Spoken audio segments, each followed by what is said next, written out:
Okay po. Sino yung nag-record kanina? Hindi ko alam kung sino. Ako, sir. Sige po. Email ko na lang po. O, email mo ha. Sige po. Hindi, download mo muna, tsaka mo email. Kasi pagka, humingi ng ng permission eh. Kaya dapat download and then Sige po. send, ha? Okay. Okay, tapos it influences the performance and decision-making of investors, businesses, and government units. Okay, tapos na ito, meron tayong kasunod. Ayun. Okay, so may tinatawag din tayo na loanable funds theory, no? So the theory that explains interest rates and interest rate movements. So it views the level of interest rates as resulting from factors that affect the supply of and demand for loan funds. Tapos it categorizes also financial market participants, consumers, businesses, governments, and foreign participants as net suppliers or demanders of funds. So when we say loanable funds, ito yung utang, no? Utang. So yung provider and suppliers of funds ang pinag-uusapan natin dito. So yung supply of funds, kung makikita nyo, no, as the interest rate goes up, na yung supply ng funds dumadami. Kaya nasa pakanan siya, no? Diagonal to the right. Yung line natin. So yung quantity of loanable funds increases when the interest rate goes up. Kasi siyempre gusto mo mataas ang interest rate eh. So habang tumataas yung interest rate, dumadami yung supply ng funds.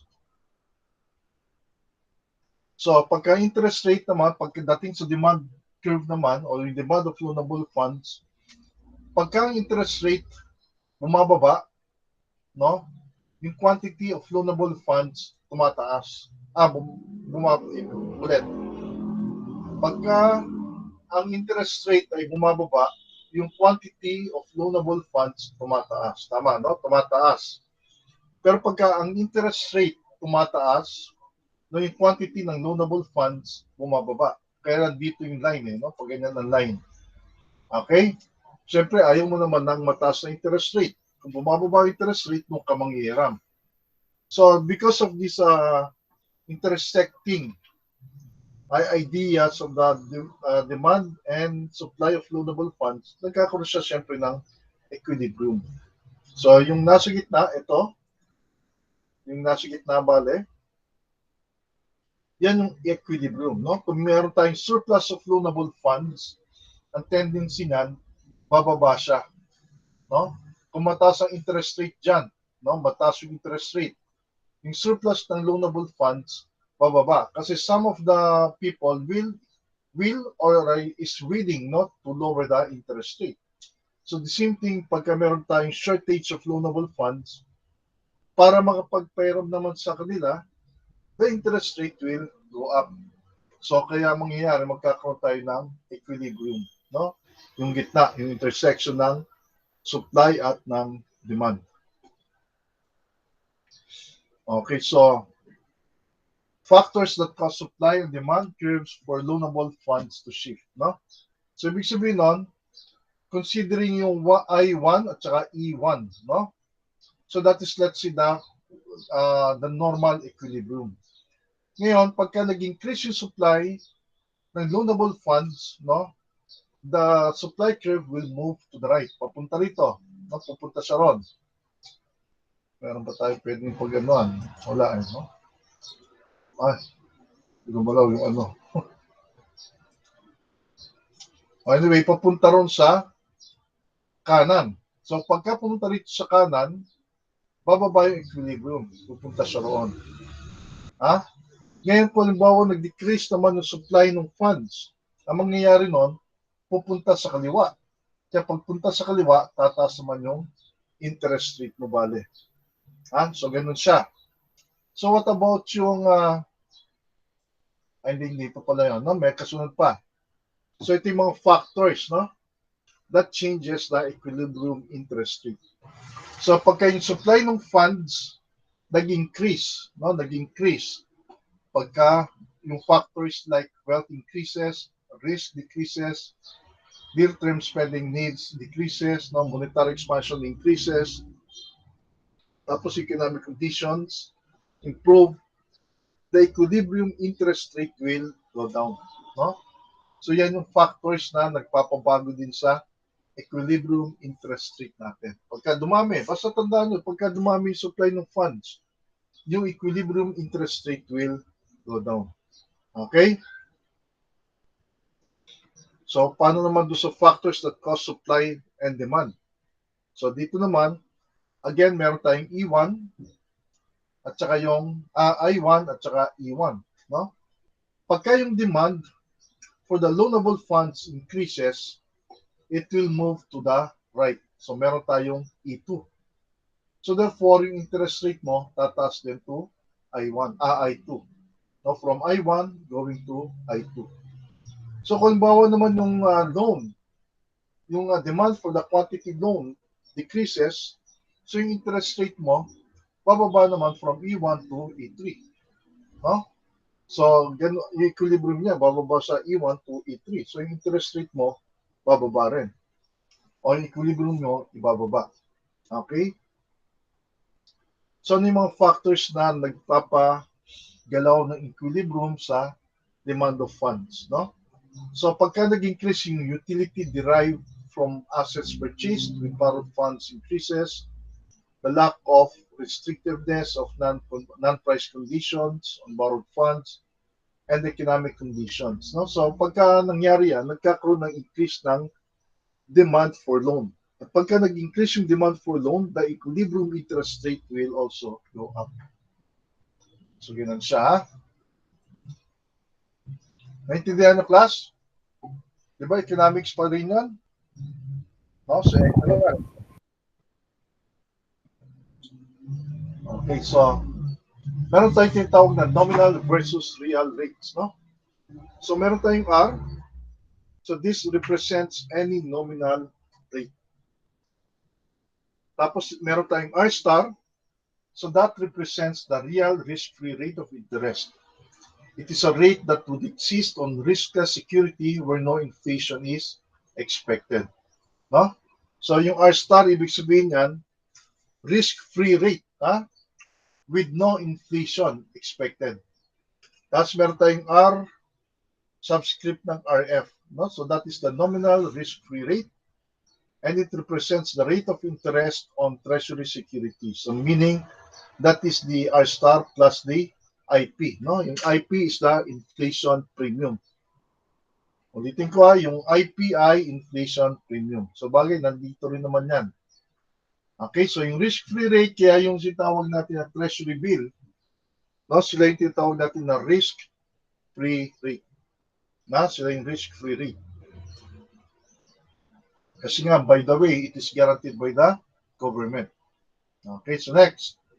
Meron tayo tinatawag na IP, no? That is the inflation premium. So the inflation premium is the average expected rate of inflation. So divided by the life of the security. So kinukuha natin yung average expected rate of inflation para doon sa inflation premium. Tapos meron tayo yung tawag na DRP, no? Which is a default risk premium. So that one reflects the possibility that the issuer will not pay the promised interest or principal at the stated time. Kaya tawag sa kanya ay default. Ibig sabihin, baka hindi makapagbayad, no? So that is the default risk premium. Tapos, ang pasusunod, yung LP, no? So that is the liquidity or marketability premium. So, yan naman ay it is charged by lenders for some securities that cannot be converted to cash on short notice. So, ibig sabihin, hindi kagad kayong ibenta. So, nagkakaroon ng liquidity premium, no? Pagka may property o security that cannot be sold immediately, meron siyang hiningi na liquidity premium. Kasi nga, hindi kagad nabibenta, no? And then, you have the maturity risk premium. So charged by lenders due to significant risk of price declines due to increasing inflation and interest rates. No? So yung maturity risk premium actually, habang tumatagal, no, mas tumataas yung maturity risk premium natin. Okay, so for the formula for the R, no, ito yung formula ng R natin. So R is equivalent to R star plus IP plus DRP plus LP plus MRP plus SP. No? So nandyan yung, yan yung mga in-explain natin rito kanina, yung mga yan. No? Yan. So ngayon pinag-combine na natin. So this one, the R, ito yan. No, yan, yung R na yan. Yan yung ano, yan yung interest rate na charge natin. So, ibig sabihin, yung interest rate na charge natin comprises of these 6 items. No? Yung risk-free, inflation premium, the default risk premium, the liquidity premium, plus the maturity risk premium, and the special provision. So, ang dami pala, no? Ang dami. But those are the components once we charge interest. So, you have to consider those premiums in lending, no? O yung borrowing bale, yun din ang dapat yung i-consider. Okay, so basically, ito yung difference, no? Premiums added to R star for different types of debt. So itong lahat ng to, no, meron siyang R star na kagad. Okay, so may R star lahat yan. Pero tignan nyo ang difference, no? This one is government. Yan, government yan. Tapos ito ay government din. But these two, yan, yan ay corporate. No? Mga corporate yan. So yung green, corporate, yung yellow, government. Tignan yung pagkakaiba nila. Saan ba sila nagkakaiba? Ha? Saan sila nagkakaiba? Pakitingin nyo nga.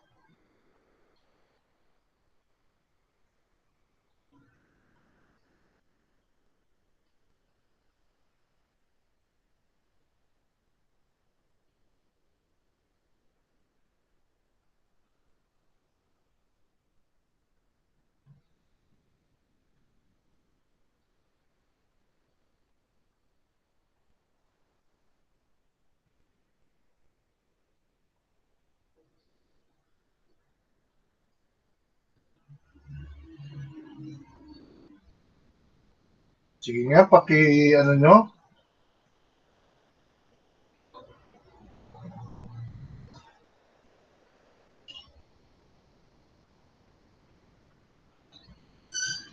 O, anong pagkakaiba? Saan sila nagkakaiba? Ha? Chinawaong. Chinawa?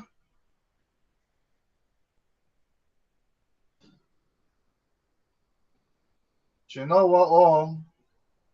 Nandiyan ka ba? Chinawa?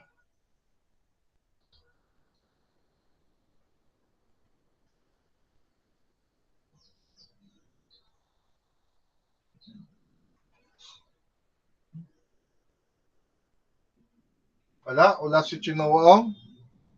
Okay, so you will be hindi pa kita narinig magsalita Chinawa ngayon, ha?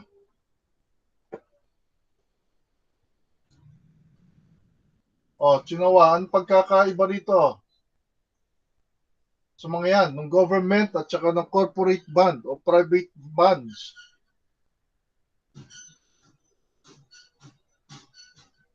Pwede ka ba mag-unmute, Chinowa? Pwede ka ba magsalita para hindi lang ako yung nagsasalita?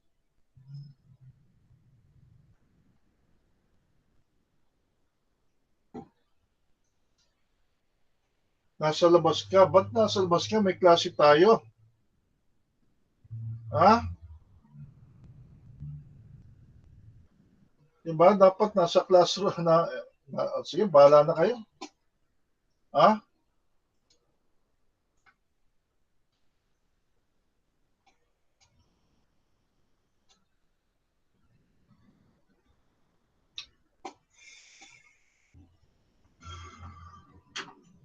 So anyway, kung makikita ninyo, basically the difference between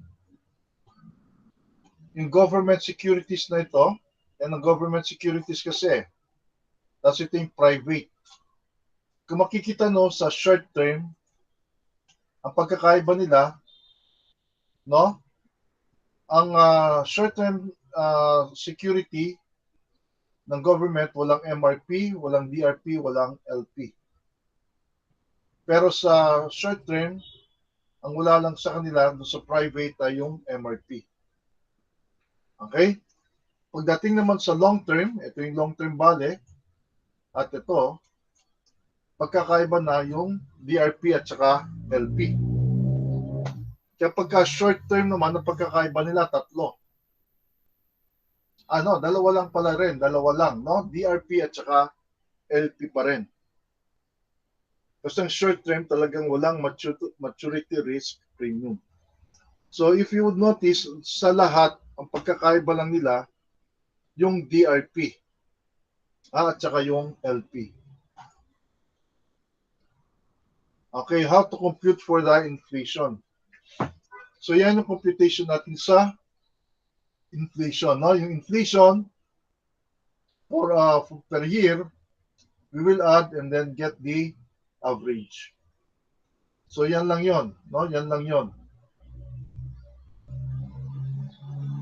Tapos constructing the yield curve sa inflation. So constructing the yield curve inflation, meron tayong assume inflation is expected to be 5% next year. Then 6% of the following year and 8% thereafter, sabi niya, no? So ibig sabihin, yung inflation for year 1, 5% divided by 1, so 5% po rin yan. Tapos yung IP10, kung 10 years siya, meron tayong 5%, so ito yon. Kasi yung following year, 6%, kaya ito yon. And then yung succeeding 8 years, for 10 years kasi, kaya meron tayong 8 dyan. So 8 times 8% plus 6 plus 5 divided by 10, so the average is 7.5. No? So ganun siya. And then you have the IP20. So meron tayong 5% kasi yung next year, tapos yung susunod na year 6, tapos yung susunod na 18 years, 8% daw siya kasi 8% thereafter. Yeah, 8% times 18 divided by 20, no? So 5 plus 6 plus 18 times 18 divided by 20. So the average interest rate is 7.75.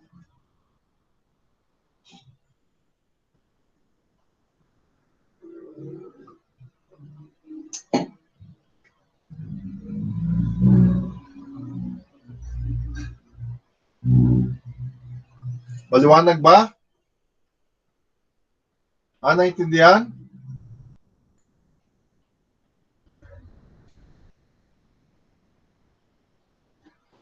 Nakuha bakla? Opo, sir. Opo. Sige.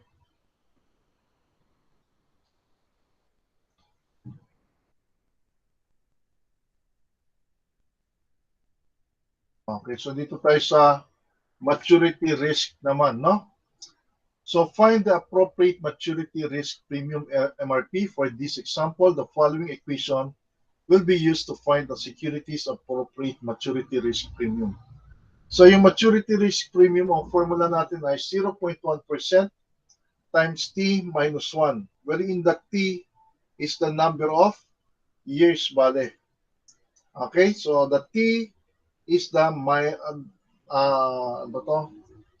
number of years. Kaya minus 1 kasi walang MRP sa year 1. No, walang pagka year 1 year lang siya, wala siyang maturity risk premium. Kaya binabawas natin yung 1. So example natin dito, MRP 1, sabi nga doon, ibig sabihin yung security may 1 year. A security with maturity of 1 year. Kaya 0.1% times 1 minus 1, so 0 yon, so 0% yung MRP. Pero kung 10 years yung security ninyo, so ibig sabihin nun, 0.1% times 10 minus 1, so 0.9. Tapos yung MRP 20, so 0.1% times 20 minus 1, so 1.9%. So yung mga yan, we will add that to the inflation premium at saka to the R star kung sakali mo mag-compute tayo ng interest, no? So notice that since the equation is linear, the maturity risk premium is increasing as the time to maturity increases as it should be, no? Kasi nga, habang tumatagal yung maturity, mas nagiging risky yung security. So the reason why the maturity risk premium also increases. Okay?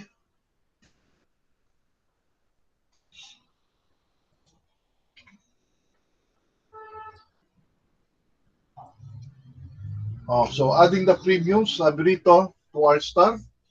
O ito yung mga kinumpute natin kanina, di ba? Yung R star natin is 3%, given yan. So meron tayong 5% kanina, di ba? 7.5 at 7.75. So ito siya. Ayan yun, no? 5. Then we have the 7.5 and 7.75.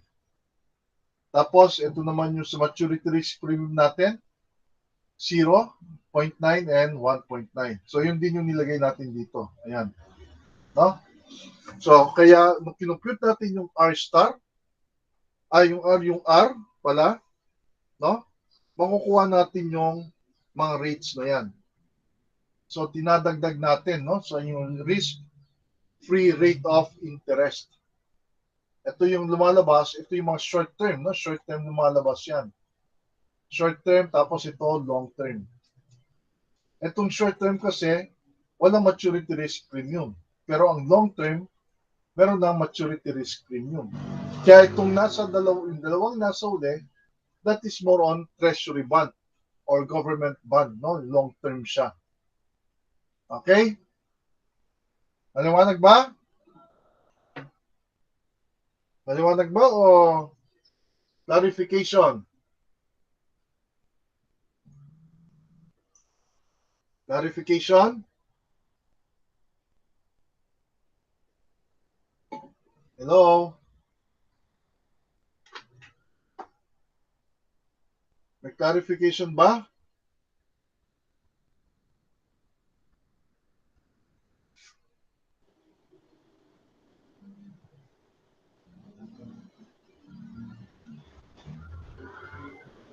Oh, wala Wala naman po.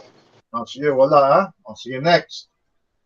So basically, ito yung sinasabi ko kanina, basically, yung difference ng corporate bond at saka ng government bond is yung DRP lang and LP. Kaya tignan nyo rito yung corporate bond yield spread, ang sabi niya, no?